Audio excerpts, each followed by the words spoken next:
McLaren have dominated the majority of the 2025 Formula One season, with Red Bull and Mercedes chipping in some race wins along the way.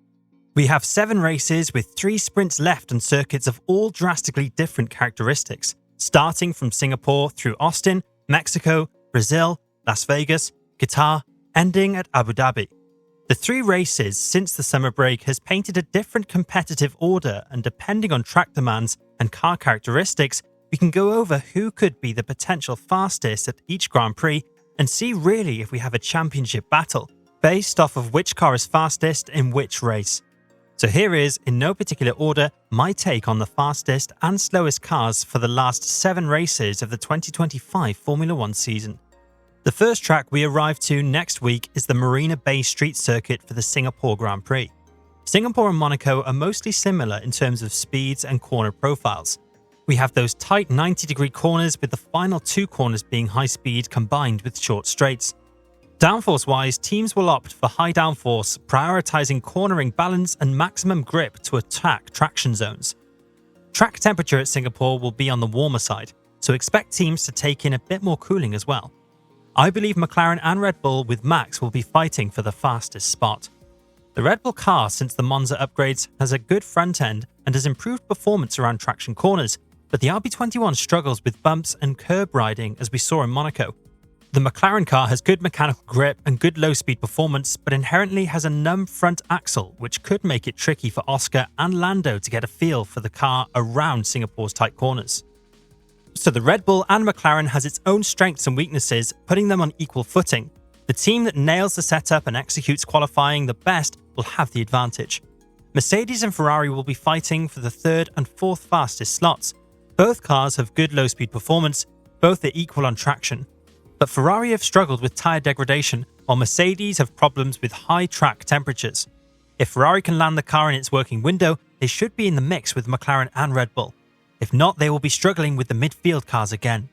The race following up Singapore takes us to the Circuit of the Americas for the United States GP in sprint format. Circuit of the Americas has a circuit layout which offers a wide range of corner profiles combined with a very long straight. It's a track which tests teams in nailing a proper balance between corner profiles, as the first sector is of high-speed corners with continuous direction changes, while the third sector is of hard braking slow-speed corners.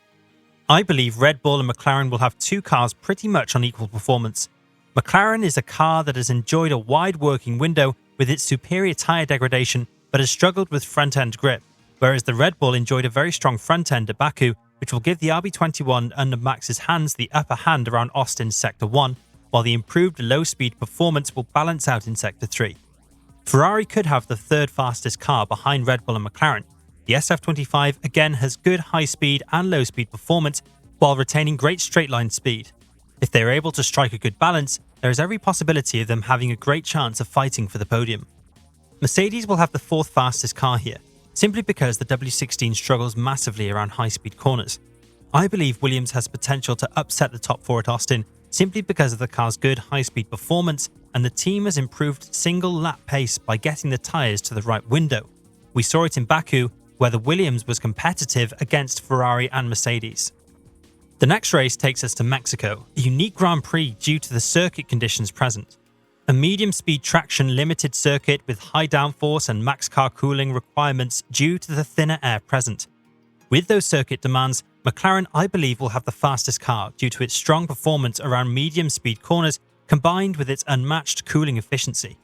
Red Bull will be a closely followed 2nd fastest. The RB21 has more downforce now, which should aid in competitive medium-speed performance. The level of car cooling they take to the GP will decide its competitiveness against the McLaren. Mercedes will have the 3rd fastest car behind Red Bull and McLaren. The W16 has great medium-speed performance. The car also has solid traction, which puts it ahead of Ferrari. Ferrari will have the 4th fastest car, simply because the SF25 doesn't excel in anything which could give them the edge over the top 3. The following up race to Mexico takes us to arguably one of the best Formula One tracks, which is Sao Paulo in Brazil. This is a track which does offer every type of corner speed, but teams tend to shed downforce due to the long straights present on the circuit. Weather also could play its part, with rain expected on Saturday and Sunday. McLaren again in my opinion will have the fastest package for the Brazil GP, as medium-speed corners is the MCL39's key strength alongside tyre degradation. Red Bull will be a very close second. The RB21 has good medium-speed performance and great straight-line speed.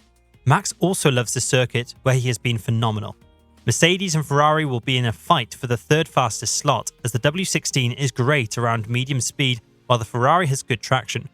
Brazil is going to be all about how quickly teams nail the car setup, as it is a sprint weekend, and it's a particular track because of the lower downforce that's required paired with the tricky second and third sectors. That then moves us to another unique track in Las Vegas. Baku and Las Vegas are mostly similar in terms of downforce and corner profiles. We have that 2-kilometer long straight paired with some 90-degree and long radius slow-speed corners.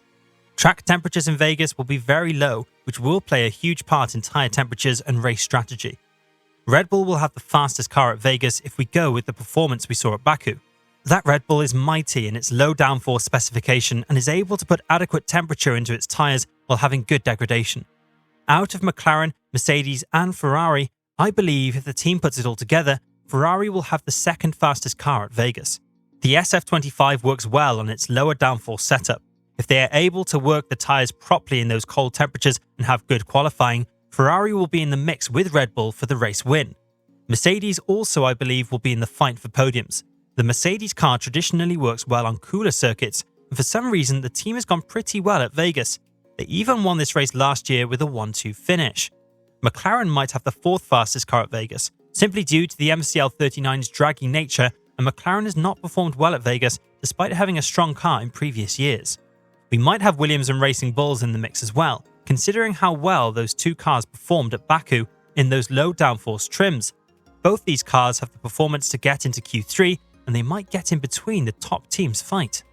The penultimate race takes us to Qatar. The Lusail International Circuit is yet another unique circuit which consists of medium to high speed corners with a high downforce requirement. It will be a fight between McLaren and Red Bull, particularly Max Verstappen. McLaren has good high speed performance, but still the front end being a bit numb can affect overall performance. Red Bull, on the other hand, have that very strong front end now, and the car is generally good around high speed corners, so it will be a fight between Max, Lando and Oscar.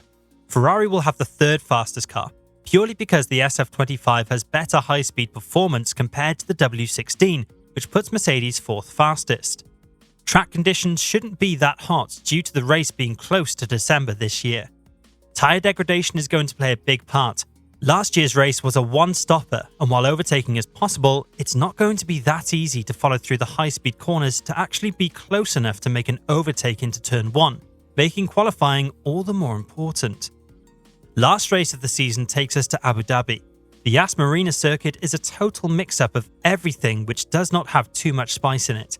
Sectors 1 and 2 are dominated by straight-line speed, while the third sector consists of a combination of slow 90-degree to medium-speed corners. The downforce compromise will play a key factor in this race, as teams have the option of going for either medium to low downforce or medium to high downforce or to straight up a medium downforce configuration. Depends on the area of circuit the team is targeting for primary lap time gains. Red Bull and McLaren will have the fastest cars around Abu Dhabi. Red Bull will be strong around the first and second sectors, while McLaren will be mighty in Sector 3. The RB21 is much more efficient in a straight line compared to the MCL39, naturally packing an advantage in the first two sectors. McLaren works best around corners, especially around medium speed. This will put both teams on equal footing. Max, Oscar and Lando will have to make the difference with their respective packages. Ferrari will be third fastest here. The SF25 has good straight line speed and great medium to low speed performance, which makes it a good all-round car. Mercedes will be a closely followed fourth fastest. The W16 might struggle around the first two sectors with straight line speed. So with my predictions coming, I have one race going fully to McLaren, one completely to Red Bull, while the other 5 are going to be tightly contested between McLaren and Red Bull. The Drivers' Championship after the Azerbaijan GP has been a hot topic with Max Verstappen, now just 69 points behind Oscar Piastri. Considering my predictions, this should be a very fun finale. These last 7 races should be amazing to watch, and the championship could boil down to the last race between Lando, Oscar and Max. But what do you guys think? Do you think I got it wrong in any spots? What do you guys think will be the pecking order from now onwards? I'd like to hear your predictions in the comments below.